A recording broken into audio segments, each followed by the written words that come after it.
के समान है जो। अगर कहीं किन्हीं दो शब्दों के बीच में अगर के समान आ जाता है और है जो आ जाता है तो वहां कर्मधारय समास होगा। जैसे चरण कमल बंदों हरि राई, चरण कमल, कमल के समान चरणों वाले हरि विष्णु, मैं आपको साक्षात दंडवत करता हूं। कमल के समान चरण, अगर मैं यहां लिखूं चरण कमल, चरण कमल, तो यहां क्या बन जाएगा? कमल के समान चरण। चरण। बताइए कमल और चरण के बीच में क्या गया?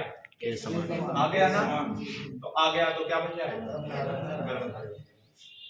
मान लीजिए यहां पर लिखा हो कमल नयन, कमल नयन, तो कमल के समान नयन, कमल के समान नयन। बताइए यहां पर क्या गया बीच में, दोनों के बीच में? तो क्या बन जाएगा? कर्मधारय। समझ में आ गया? मान लीजिए यहां पर लिखा हुआ है, यहां पर लिखा हुआ है सुपुरुष, क्या लिखा हुआ है? सुपुरुष। अब इसका अगर आप समास विग्रह करोगे तो लिख क्या आएगा? अच्छा है जो पुरुष, अच्छा है जो पुरुष, उसे तो आप सुपुरुष बोलोगे, अच्छा है जो पुरुष। तो भैया अच्छा और पुरुष के बीच में क्या है जो आ गया, तो कौन सा समास होगा? कर्मधारय समास। अगर मान लीजिए सुपुरुष की जगह पर यहाँ पर लिखा हुआ हो सज्जन, क्या लिखा हुआ है? सज्जन। इसका मतलब है अच्छा है जो जन, अच्छा है जो जन। अच्छा और जन के बीच में क्या गया? है जो। क्या बन जाएगा? अच्छा है जो जन, क्या बन जाएगा? कर्मधारय बन जाएगा। तो कर्मधारय में के समान है जो आएगा तो कर्मधारय मार दोगे, कोई शक? समझ में आ गया? चलिए आगे बढ़ते हैं द्विगु समास के। प्रथम यानी इसका जो पूर्व पद होगा वो संख्यावाचक विशेषण होगा, संख्यावाचक विशेषण, संख्यावाचक विशेषण। हमने आपको बताया द्विगु को बोलते टाइम आपके मुंह से गिनती निकलती, कौन सी? दो। तो जितने भी गिनती वाले, जैसे त्रिभुज, चतुर्भुज, तिरंगा, त्रिलोक, त्रिभुवन, त्रिलोकी, त्रिलोक, चतुर्भुज। अब यहां पर और संख्या आती है, नवग्रह, चौमासा, चौराहा, चौपाया, ठीक है। इस तरीके से जहां पर भी गिनती आएगी, चार, जैसे चौमासा आ गया, 4 मासों का समूह, समूह 4 आ गया। नवग्रह, 9 ग्रहों का समूह। नवरात्रि, 9 रात्रियों का समूह। चौराहा, 4 राहों का समूह, ठीक है। तिराहा, दुराहा, दुराहा होता है तिराहा। इस तरीके के भी शब्द अगर आएंगे तो वहां पर क्या बनेगा? और क्या समझ में आ गया? गिनती होगी उसमें। अब आता है द्वंद्व समास। द्वंद्व समास को भूलोगे नहीं जीवन में, ये दो तो तुम भूल ही नहीं सकते हो। द्वंद्व, द्वंद्व का मतलब क्या होता है?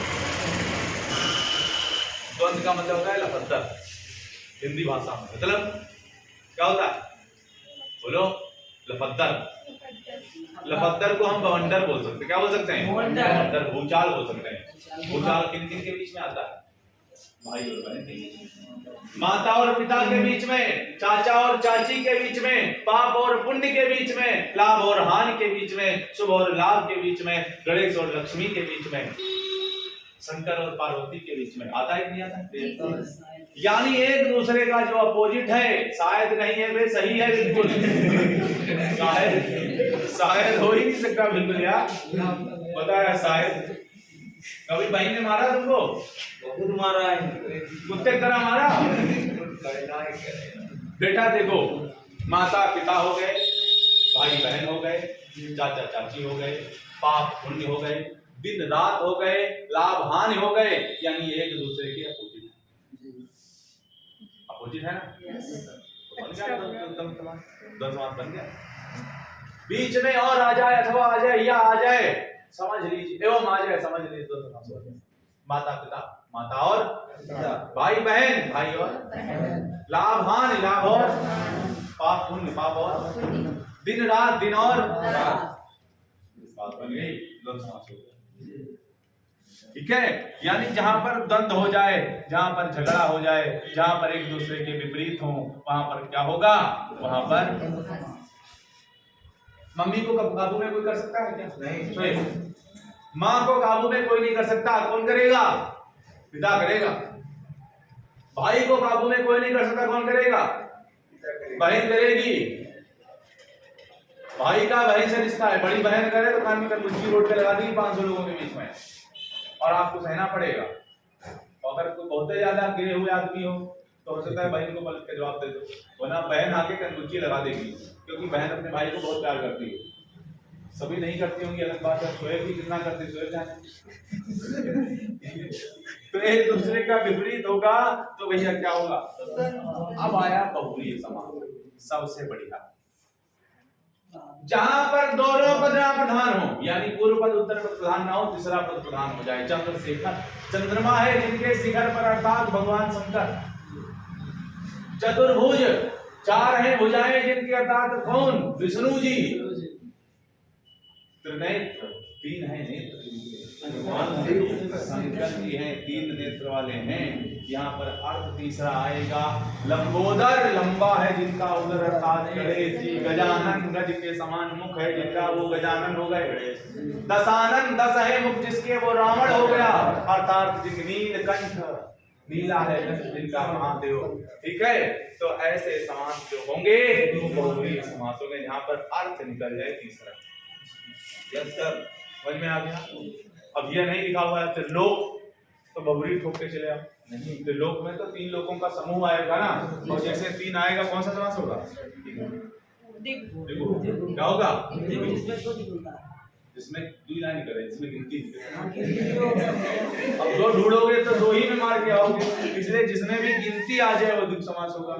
द्वंद्व आपस में जहां पर विपरीत होने लगे, अपोजिट हो जाए, द्विग बहुव्रीहि समास में अर्थ तीसरा दे दे, अर्थ तीसरा क्या दे दे, अर्थ तीसरा।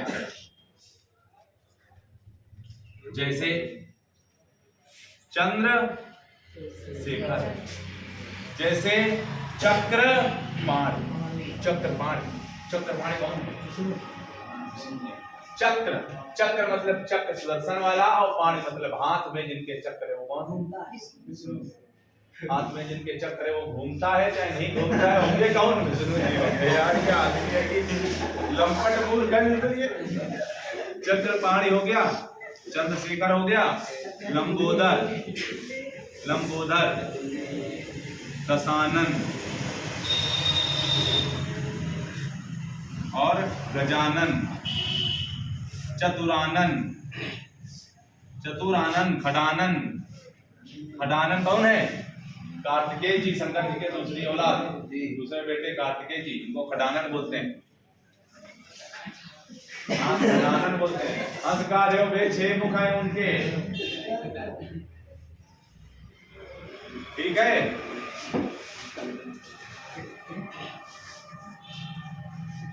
खडानन पे हंस रहा है, देख रहे हो, ये है अल्लाह वाले।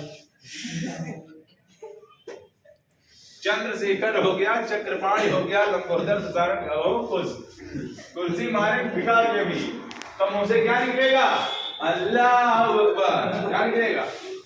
देखो भैया, समझ में आ गया। ये समाज कितने, कितने समाज, 6 समास हैं। कितने हैं, 6 समास हैं। कौन कौन से, अव्ययी, तत्पुरुष, ठीक। संधि कितनी, 3। स्वर, व्यंजन, स्वर संज्ञा कितनी, कौन कौन सी, दीर्घ, आयाम, वृद्धि और कौन सी, सारी हो गई। चलिए, समास समझ में आ गया आपको, तो संधि भी समझा देते हैं। लगे हाथों अभी ये 5 संधि निपटा देते हैं।